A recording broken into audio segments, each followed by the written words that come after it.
और जब मकसद क्लियर है लोगों को कि ये क्यों हो रहा है सब कुछ, तो फिर सब लोग एकजुट हो जाते हैं, क्योंकि एक कोऑपरेशन, एक भावना होती है। कारगिल में मैंने खुद पार्ट लिया है, 25 लाइव मिशन मैंने किए हैं कारगिल में, उसका माहौल भी मैंने देखा है। तो टेररिस्ट आ जाते हैं वहां पर, आप उनको एलिमिनेट करते जाओ, एक एक करके मारते जाओ, तो उससे बात नहीं बनेगी। अब इसकी जड़ तक जाना पड़ेगा। जो स्थिति चल रही है तनावपूर्ण तो हो, कोई भी कॉन्फ्लिक्ट में तनाव तो बढ़ता ही है, पर अगर हम उसका ऑब्जेक्टिव देखें कि ये किस लिए है, तो फिर ये सोचना ठीक नहीं होगा कि तनाव पूर्ण है, ये किसी मकसद से है। और जब मकसद क्लियर है लोगों को कि ये क्यों हो रहा है सब कुछ, तो फिर सब लोग एकजुट हो जाते हैं।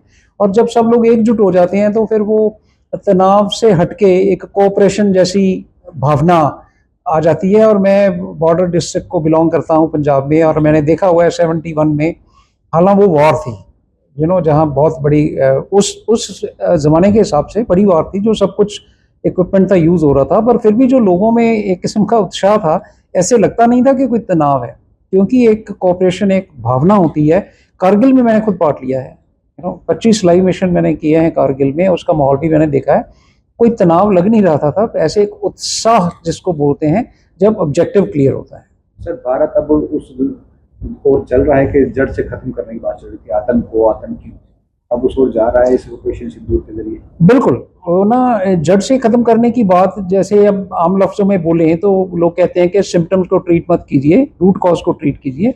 तो आई थिंक जो अब भारत की नीति है वो इस तरफ बढ़ रही है कि इस जो टेररिस्ट आ जाते हैं वहां पर, आप उनको एलिमिनेट करते जाओ, एक एक करके मारते जाओ, तो उससे बात नहीं बनेगी। अब इसकी जड़ तक जाना पड़ेगा। तो आई थिंक अब भारत रूट कॉज का ट्रीटमेंट कर रहा है। सर, ड्रोन लगातार पाकिस्तान भारत की ओर भेज रहा है, क्या आखिर मकसद हो सकता है? क्या वो हमारे जो एयरबेस सिस्टम है इसको जांचने का कोशिश कर रहा है, या फिर जो हमारा डिफेंस सिस्टम है इस पर परखने की कोशिश? हर किस्म की सारे ही मकसद हैं। सर्वेलेंस का मकसद है, आपका रिएक्शन देखने का मकसद है, और आपको नुकसान पहुंचाने का मकसद है। तो ये ड्रोन्स जो होते हैं चीप होते हैं, ओके, बहुत तादाद में लॉन्च किए जा सकते हैं, और ह्यूमन लॉस का खतरा नहीं होता। तो इसलिए इनकी ज़्यादा अहमियत गिनी जाती है आजकल के वॉरफेयर में। और अब जैसे रशिया यूक्रेन वॉर में देखो तो लाखों के हिसाब से ड्रोन यूज़ हो चुके हैं अब तक।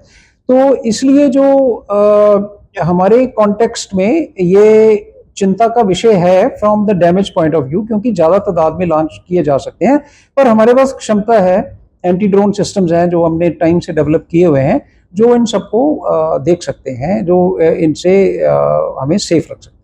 सर, कल प्रधानमंत्री नरेंद्र मोदी जी से भी आपकी मुलाकात हुई, सभी अनुभवी पूर्व अफसर बुलाए गए, किस तरह से देखते हैं मुलाकात? वो देखिए बहुत अच्छा एक स्टेप था, जहाँ के हमने देखा प्रधानमंत्री जी जनरली चीफ से मिल रहे हैं। जैसे आपने सुना होगा, सेनाओं को बोला कि भी आपको खुली छूट दे दी है, वो खुली छूट डिसीजन मेकिंग की है कि भाई आप अपने अनुभव से बताइए कि क्या कर सकते हैं। अब उन्होंने वहां तक सीमित नहीं रखा।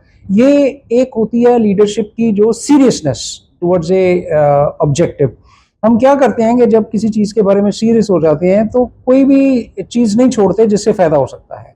अब उन्होंने सोचा कि इतने अनुभवी हमारे वेटरन्स हैं, जिनके पास कितने सालों का एक्सपीरियंस है, और बहुत ज़्यादा पुराने नहीं हैं। अब मैं 3 साल पहले रिटायर हुआ हूँ, ठीक है, और आई मीन ऑलमोस्ट 40 साल की सर्विस के बाद, तो वो एक्सपीरियंस है। और ऐसे ही हमारे रिटायर्ड चीफ्स थे वहाँ पे, और सीनियर वेटरन्स थे। तो सबसे बात की उन्होंने, एक एक करके सबसे बात की और उनका अनुभव प्राप्त किया, और बताया कि ये बहुत उपयोगी रहा है मेरे लिए।